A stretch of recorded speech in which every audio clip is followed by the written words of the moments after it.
A pandemic of lack of touch has tragically afflicted the globe over the past 2 years. Out of a fear of spreading fatal infection, many elderlies have died without being able to touch their loved ones one last time. Children and adults have been unable to touch each other. Every person has been viewed with the worry that they could be contagious. Those opposed to mandates against being in touch have often felt treated by society at large as untouchables. The story of the healing of the leper in the Gospel of Mark conveys that in God's eyes, no one is untouchable. No one is impure. This story is highly relevant today. Welcome to this lecture series on a revolutionary new way of reading the Bible, developed by Eugen Drewermann, an internationally best-selling author of more than 100 books. Drewermann uses insights from psychology, philosophy, poetry, and the sciences to help us read these stories as stories of our own lives. In a popular New Year's speech at the start of this year on bridging our divisions, which has so far been viewed more than 300,000 times on YouTube, Drewermann tells us that in times like ours, characterized by COVID-19, the story of the healing of the leper in the first chapter of the Gospel of Mark can teach us how to live humanely. But this is a story with a timeless message. It counters the societal tendency to make people feel that they are outcasts, that they are untouchable. It invites us to look generally at what it is in us that we are afraid to touch, and how to gain the courage to be truly in touch with ourselves and with others, even if it means to go against sanctified moral or religious laws and regulations of God. As we listen to Drewermann's interpretation, it is important to remember that he reads the disease of leprosy as a symbol for struggles each of us can relate to in our own existence. This has some justification in the story itself, because the disease described in the story is actually not what we call leprosy today. It thus stands in a broader sense for anything that makes us feel or makes us be considered to be untouchable. But those very struggles can indeed become manifest psychosomatically on our very own skin. I will now first read my translation of Drewermann's translation of the story. You will hear in the translation the use of participles, which often emphasize that different things happen at the same time. After the translation, we will hear Drewermann's interpretation of the story. He has provided 2 different readings of this story. The first focuses on the interaction between the leper, the untouchable, and Jesus, and the second focuses on the skin itself. I will integrate the 2 together and focus primarily on the first interpretation, but intersperse some parts that focus on the meaning of the skin in the story. So here's the translation of Mark 1, verses 40 to 45. The healing of the leper. Then a leper comes to him, asking him, kneeling, saying to him, "If you want, you can purify me." Then he was seized with compassion, or with anger, as some other text versions put it, and stretching out his hand, he touched him, the leper, and says to him, I want to be pure. And immediately the leprosy left him, and he was pure. But Jesus spoke forcefully to him and urged him to leave at once, saying to him, be careful, tell no one anything at all, but go away and show yourself to the priest, and bring for your purification what Moses has ordained as a testimony to them. But he went out and began to proclaim it much, and talk about the deed word, so that Jesus could no longer openly enter the city, but remained outside in solitude. But they came to him from everywhere. Usually, this is now the interpretation, when a person is in distress and needs help, they turn to another to seek to be close to them. Only one disease, that is in the Bible, excludes people from the community of others. The disease of leprosy. Or as Drewermann explains in a footnote, quoting R. DeVoe, one of the notable scholars of the Hebrew Bible and also one of the premier scholars that is associated with the findings of the scrolls of Qumran, has pointed out that the Bible actually doesn't really talk about what we mean by leprosy. And that is significant for Drewermann's interpretation. Anyone afflicted by it, meaning by the disease that is said to be leprosy, must draw attention to himself from afar and warn the other not to step too close into his life. He must try to flee from the other because he has been taught that he must see himself as a contagious danger. He must always fear that the festering wound of his existence is unacceptable to the other, and that he must hide himself like excrement and refuse.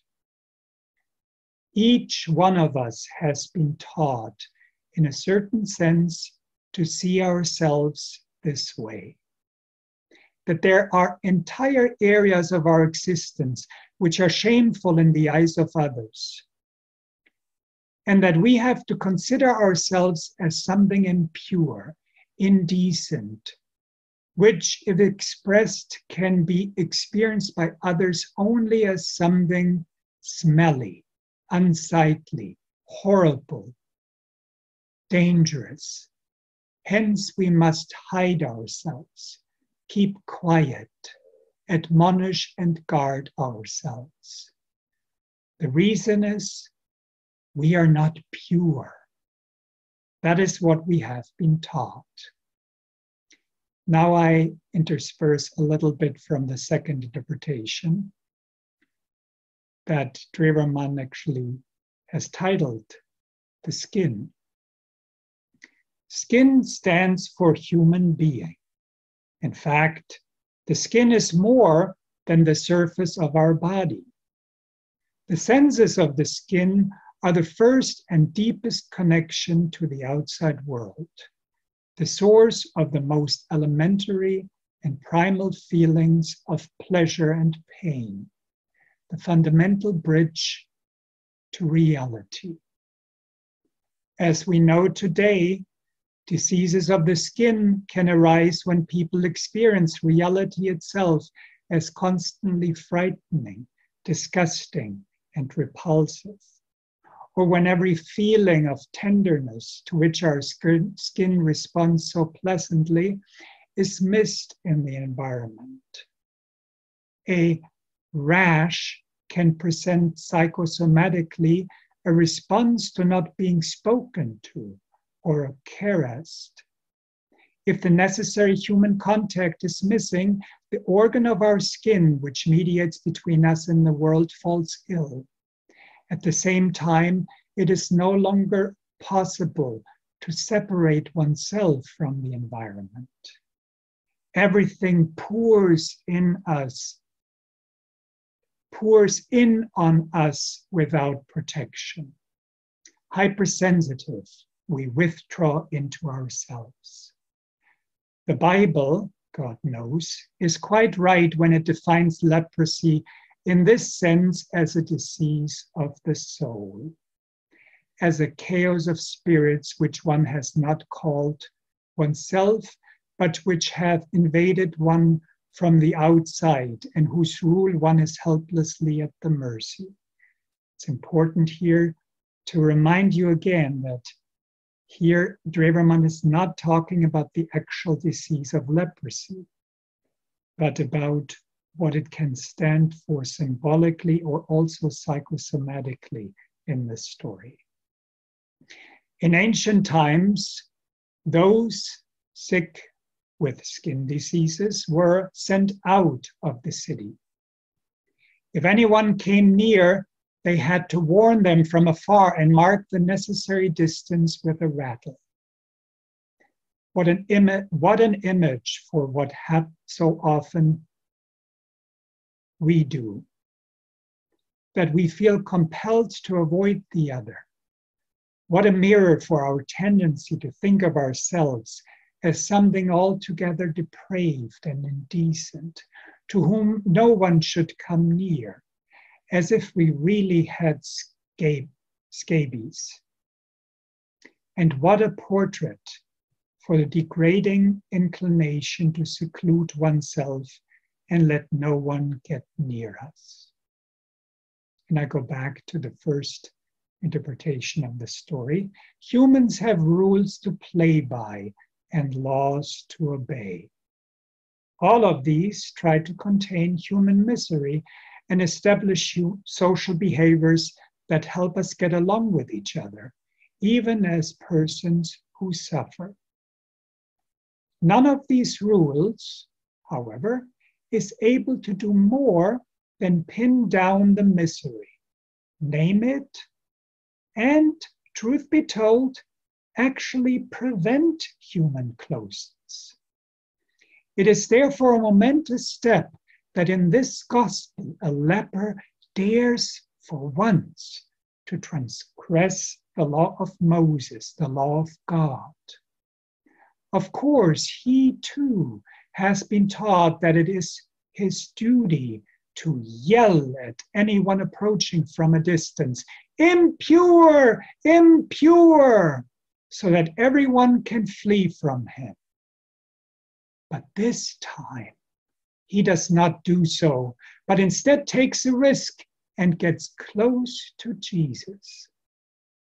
Admittedly, he comes crawling more than walking, prostrating himself, but he knows that this is the decisive moment, that his life is at stake. For once, he must dare to stand up for himself and assert that there is a higher obligation in his life than even the rule of law. This one time, he dares to go out to meet the other and beg him for help. This one time, he forgets what has been drilled into him, that he could become a contagious danger for the other, a spreading disease that one must be guarding against. This one time, he knows that he has to seize a decisive opportunity to turn his life around, and that if he does not dare to do even so now, then there will probably never be another chance. Thus begins the story of this miracle, the story of a leper who has the courage to forget the laws and who instead dares to hope for compassion, mercy, and understanding. The other moment takes place in the heart of Jesus. He has compassion. He stretches his hands out to the leper.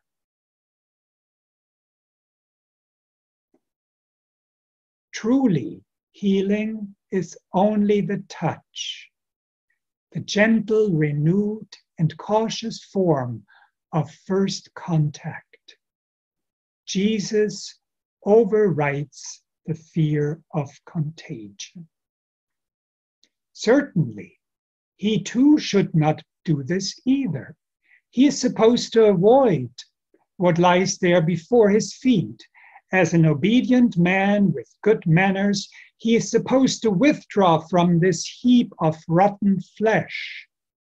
In order to understand the audacity of this process, it is important to realize that no one who works a miracle can know in advance if it succeeds.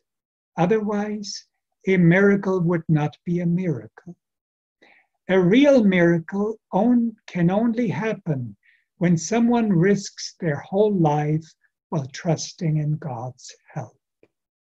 Hence, there's always the possibility of failure. But then what? Suppose the leper had not been healed. Then everyone would have probably known all along that one should not have acted in this way. The leper should not have come to Jesus in the first place. Jesus should have avoided contact with him from the start. After all, for what are laws there? Does it not explicitly say so? And how full of oneself had one been? Wanting to help lepers? What presumption is this? Jesus takes the risk anyway. Even before the miracle takes place, it actually has in essence already happened. Because in this moment, both the misery and the understanding are able to push aside everything that usually separates people from each other. And Jesus has the courage to say, I want to be pure.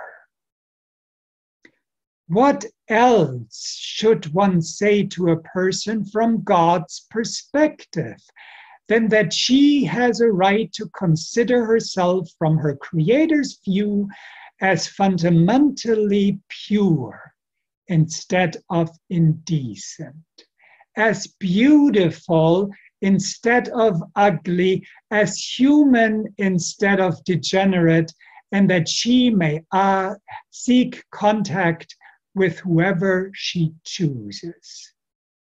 Even now, of course, it could happen that in the very moment Jesus reaches out his hand, that the leper would panic and realize what he's doing, that he could infect Jesus, that he could spread the misery of his disease to others, and that he would have to shout again, impure, impure, and flee in the very moment of his healing. Still, the leper dares to stay with Jesus. And immediately, says Mark, the leprosy left him. This is the only word in the text that is more than problematic in this story. This incredible immediately. Even if we assume the kind of courage to be, which the story of the healing of the leper portrays, it usually takes time, a lot of time, for someone to really feel the way they think. I want to be pure means first, I want you to say out loud everything that has been pumped into you. Slander, anxiety, lies, falsification, feelings of inferiority, self-hatred, destructive will.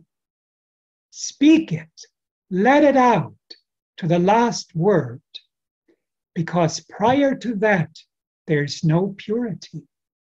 And stop being afraid of yourself. Every spring that begins to flow first breaks its ground with a lot of debris, rubble, clay, and mud. If you are determined to avoid impurity, then there will also be no purity. Let your spring flow and take your time.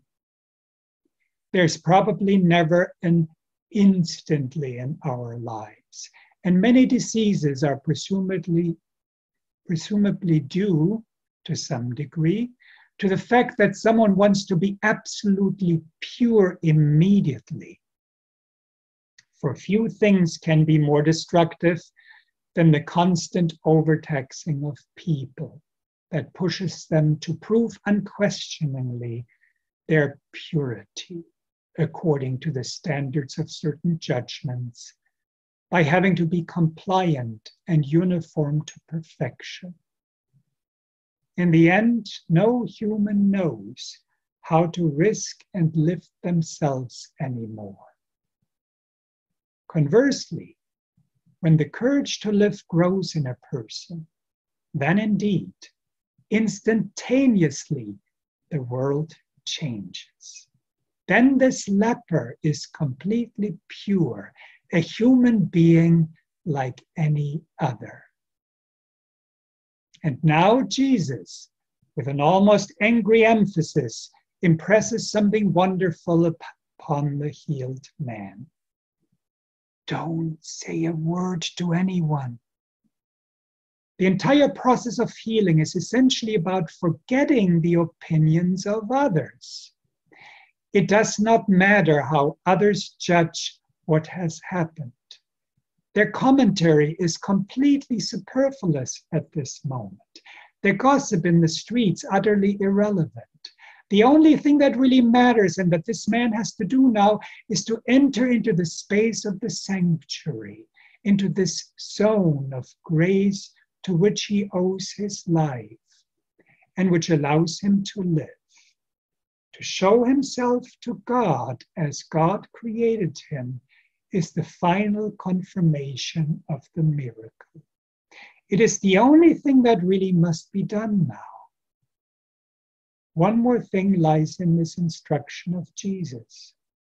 Just a moment ago, one may have been afraid of the threat of anarchy and arbitrariness if laws were simply broken in the way described. But the truth is that precisely the provisions which were initially suspended will in the end emerge from within as if by themselves. Following exactly the wording of the law, Jesus tells the healed man to show himself to the priest, according to the law of Moses. When people regain their purity, nothing will ever be destroyed, but everything will be viable. Nothing will ever be shattered, but instead it can grow. Nothing will ever be broken into disorder, but on the contrary, it comes into order once and for all. In the end, the miracle of Jesus cannot be hidden. It seeps out, and strangely enough, it suddenly becomes reversed. Jesus, who just healed the leper, is all at once, in a certain sense, himself a leper, an outcast. The fame of a miracle worker can also become a kind of leprosy. It causes Jesus to literally avoid the public. The crowd is indeed a danger with all its characteristic accumulation of vanity and arrogance. along with a host of all possible kinds of suffocating expectations. Jesus leaves the hustle and bustle of the people rather abruptly and retreats to lonely places outside the cities. As if to protect himself, he needs the zone of tranquility, of the true encounter among people in the midst of silence, away from the hustle and bustle. For if he did not do so, the power for working miracles would soon extinguish within him. And precisely because he flees the crowd, people in misery who need help come to him from everywhere. Then as now and through all times, within the history of the Church, more than 600 years ago, lived Saint Francis, who tried in his own way to take the example of Jesus literally. He embraced a leper as his brother. Umberto Eco is probably right when he thinks that Francis did this because he wanted to set a sign to gather again all the lost sheep of the flock of Christ. All people living on the fringes of church and society, as if they had scabies, are lepers, outcast. This is a quote now from St. Francis. Outcast, poor, simple, excluded, uprooted from the countryside, humiliated in the cities. This is from Umberto Eco's The Name of the Rose.